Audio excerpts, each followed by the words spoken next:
China is, and throughout the centuries, has been one of the largest and most powerful countries on Earth, while the modern-day country of Nepal is roughly the same land area as the American state of Iowa. So how did this tiny country, tucked away in the Himalayan mountains, match and almost manage to defeat the Chinese Qing dynasty? That is what we will find out today as we take a look at the Sino-Nepalese War. Our story starts in 1789, at the end of the Tibetan-Nepalese War. Nepal had invaded Tibet over a trade dispute, and had sorely defeated the Tibetans multiple times over the course of a year. At this point in time, Tibet was a tributary state of the Qing dynasty, and they were supposed to send military aid to support their vassal state, but it arrived too late, with the war already drawing to an end. A peace treaty was signed where Tibet would send an annual tribute to the Kingdom of Nepal, and for a time, peace was restored between these two lands. With this trade dispute settled, the Kingdom of Nepal returned their full attention back onto the Kingdom of Jumla. At this time, Nepal was ruled under the regency of Bahadur Shah, the uncle of the King of Nepal, Rana Bahadur Shah, who was at this time too young to rule the kingdom alone. The Kingdom of Jumla, who had resisted to peacefully join the Kingdom of Nepal in 1786, was finally taken in 1789, thus eliminating Nepal's biggest roadblock in their unification campaign. In the following year of 1790, the small and surrounded kingdoms of Bujara and Dula were also conquered by the Gorkha of Nepal. In that year of 1790, Tibet followed suit in their treaty and gave Nepal a handsome tribute. The Nepalese used this newfound cash to fund their continued campaigns in the west, this time conquering the kingdom of Kumaon by early 1791. The Gorkha appeared unstoppable, making them all the more confident in their martial ability. In 1791, the Prince Regent, Bahadur Shah, waited for his annual tribute from the Tibetans. It never came, prompting the Nepalese to pay a visit to Tibet once more. In the summer of 1791, Nepal began the invasion. Focusing their attack on eastern Tibet, they raided rich monasteries still recovering from the last invasion. The Tibetans, like before, only found defeat when facing their southern foe. A Nepalese army even managed to march all the way to Tashanupo Monastery, home of the Panchen Lama, the man responsible for finding the new reincarnation of the Dalai Lama, the spiritual leader of the Tibetans. They kidnapped the Panchen Lama and brought him back to Nepal as a hostage. The 8th and current Dalai Lama, Jomphal Gyatso, wrote to his Chinese overlord as he had in the previous war, hoping that his armies could arrive much sooner than they had before. The distance from Tibet to the Qing capital of Peking was over 1,000 miles, meaning this message would not be read by the Qinglong Emperor for at least 2 months. Eventually, the Qinglong Emperor received this call for aid, sending an army of 10,000 to quell the situation under the command of his right-hand man, Fukingan. Fukingan was a man born into the high ranks of Chinese society, as his aunt was the first wife of the Qinglong Emperor before she passed away in 1748.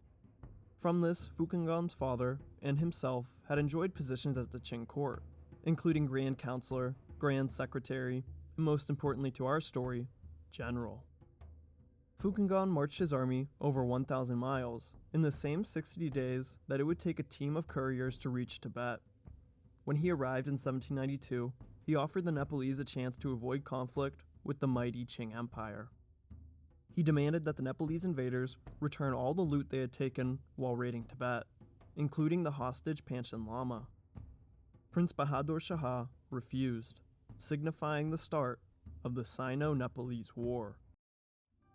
In what seemed to be no time, the Qing army, with assistance from the locals, reclaimed Tibet from the Gorkha.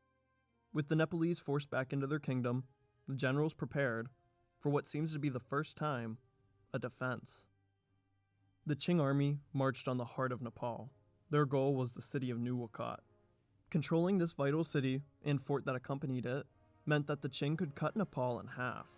Just as Prithvi Narayan Shah chose Nuwakot as his first campaign, so too did Fukingan. After a bloody siege, the Nepalese were outnumbered, and Nuwakot was overrun by the Qing army. From here, the Nepalese defense shifted into the Kathmandu Valley, blocking off their stronghold and capital. This they would protect at all costs. When the newly conquered or peacefully integrated kingdoms learned of the Nepali defeat at Nuwakot, some of them took the opportunity to revolt against the rule of Bahadur Shah, namely the recently incorporated Jumla and Kumaon in the west. To the east, the king of Sikkim, Tenzing, also took advantage of the chaos and attempted to restore his kingdom's lost borders. The Kingdom of Nepal was now in the midst of a three-front war. Prince Regent Bahadur Shah saw the dire straits ahead of him. To supplement his overextended army, he desperately called for aid from the most advanced military in the world, the British Empire.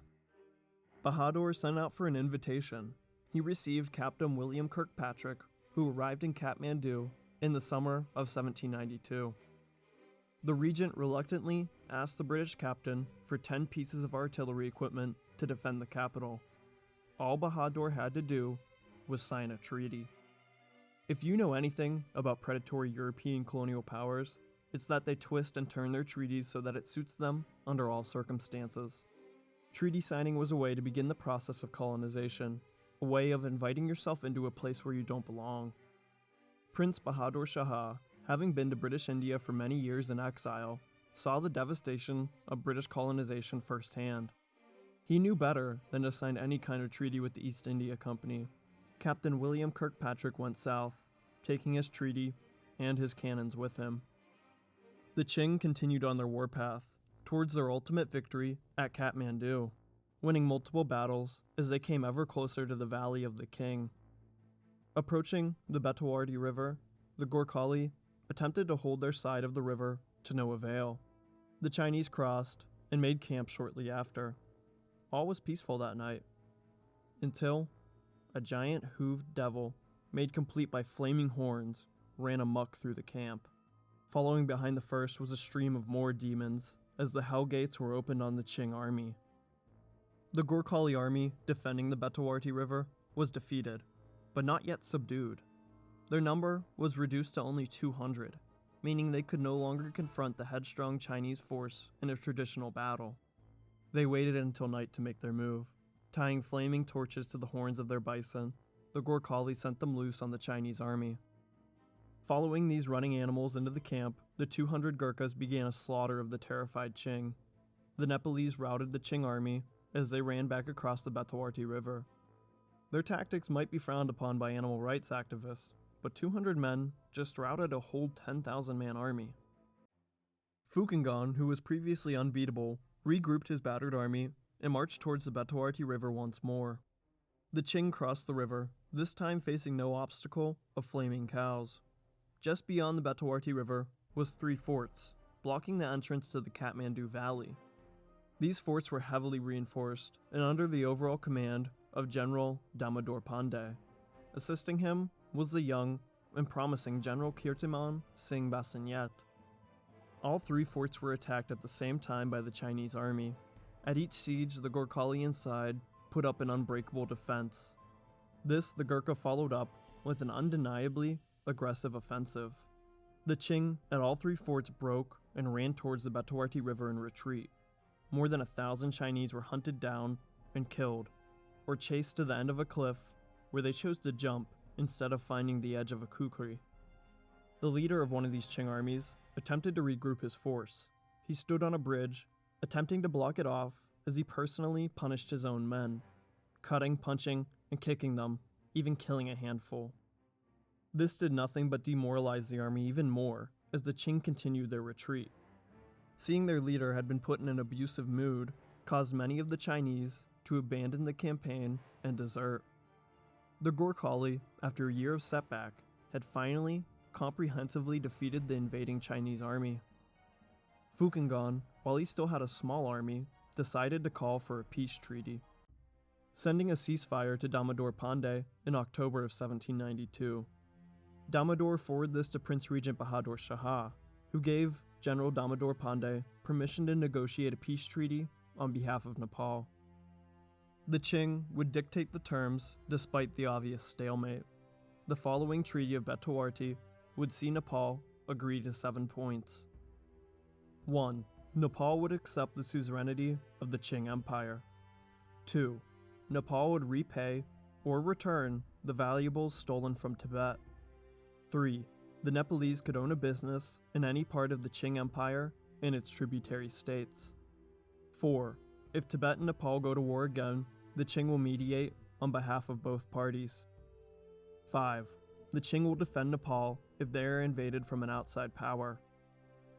6. Nepal will pay tribute to the Qing Empire every 5 years. 7. The Qing Emperor will send gifts to Nepal every 5 years in exchange for the tribute. These terms reduce Nepal to nothing more than a tributary state of the Qing Empire. Well, it would have, if Nepal cared to follow through in the treaty. Nepal only paid the Qing tribute on a handful of occasions, and gave complete disregard to the treaty. The Chinese, seeing the trouble was not worth the gain, did not respond to Nepal's ripping of the Betawarti Treaty. Shortly after signing the treaty, Nepal regained control over the rebellious western provinces and pushed Tenzing of Sikkim back to his reduced kingdom. The Sino-Nepalese War nearly saw the Gorkhali brought to their knees by the might of the Qing Empire. In the end, the Gurkha held their ground and pushed back the encroaching Chinese army, reducing the conflict to a stalemate. The Chinese could have continued the war, and with certainty, could have eventually defeated Nepal. But there is no telling what lengths the Gorkhali would go to defend the Kathmandu Valley. Any full-scale war with Nepal would have been a near fruitless death trap for tens of thousands of Chinese soldiers.